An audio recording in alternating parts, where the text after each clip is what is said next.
ជំរាបសួរបងប្អូនទាំងអស់គ្នាថ្ងៃនេះខ្ញុំមកបង្ហាញពីការពាក់មកុដរបស់ខ្ញុំ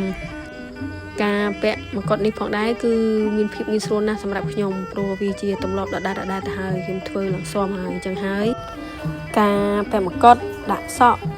ការសៀតល្បាក់អីគឺអាចដាក់បានដោយខ្លួនឯងព្រោះសកម្មភាពហ្នឹងខ្ញុំធ្វើរាល់ថ្ងៃហើយបងប្អូនពេលអញ្ចឹងអត់សូវបាក់ឯងម្យ៉ាងវិញទៀតដោយសារតែយើងមានអ្នកតែងតែម្នាក់ពេលអញ្ចឹងបើចាំឲ្យគាត់តែងឲ្យទៀតពាក់មកុដឲ្យទៀតអញ្ចឹងវាធ្វើឲ្យយើងកាន់តែយូរអញ្ចឹងយើងត្រូវជួយគ្នាបើយើងចេះពាក់ខ្លួនឯងគឺមានភាពងាយស្រួលមែនទែនបន្ទាប់ពីយើងពាក់មកុដអីហើយគឺយើងរៀបសក់យើងទៅតាមនឹងមើលទៅសមនឹងតរងមុខយើងឲ្យសក់មុខនឹងចេញតាមបន្តិចបានហើយកុំឲ្យច្រើនពេកពេលដែលខ្ញុំសរេសក់សរេអីហើយរួចរាល់អស់ហើយសរេមកុដអីហើយគឺខ្ញុំបានទៅយកល្បាក់ហើយនឹងផ្កាយកមកសៀតបន្ថែមដើម្បីឲ្យយើងលើកសម្រស់កាន់តែស្អាតមួយកម្រិតទៀតហើយសម្រាប់ផ្កាផងដែរគឺយើងសៀតនៅខាងស្ដាំហើយល្បាក់យើងដាក់នៅខាងឆ្វេងល្បាក់គឺគេមានຂະຫນាតគេសម្រាប់ឲ្យយើងដាក់ຂະຫນាតគឺត្រឹមចុងច្រមុះចាបន្ទាប់ពីដាក់ល្បាក់ហើយនឹងផ្ការួចរាល់ហើយ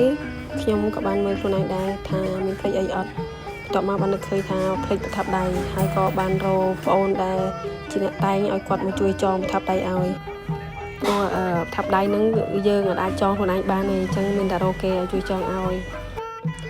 ចងប្រថាប់ដៃរួចរាល់ហើយអស់ហើយយើងទាំងអស់គ្នាក៏បាននាំគ្នាចេញទៅខាងក្រៅដើម្បីត្រៀមការសម្ដែងរបាំជូនពរនិងបាយផ្កាជូនដល់កូនកំមុំកូនកន្លោះក្នុងពិធីរៀបអាពាហ៍ពិពាហ៍ហើយសកម្មភាពដែលពាក់មកុដដោយខ្លួនឯងគឺមានតែប៉ុណ្ណឹងបងប្អូនអរគុណច្រើនសម្រាប់ការទស្សនាសូមជម្រាបលាជួបគ្នានៅវីដេអូក្រោយៗទៀត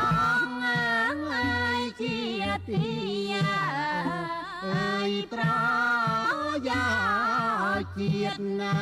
ចាំរា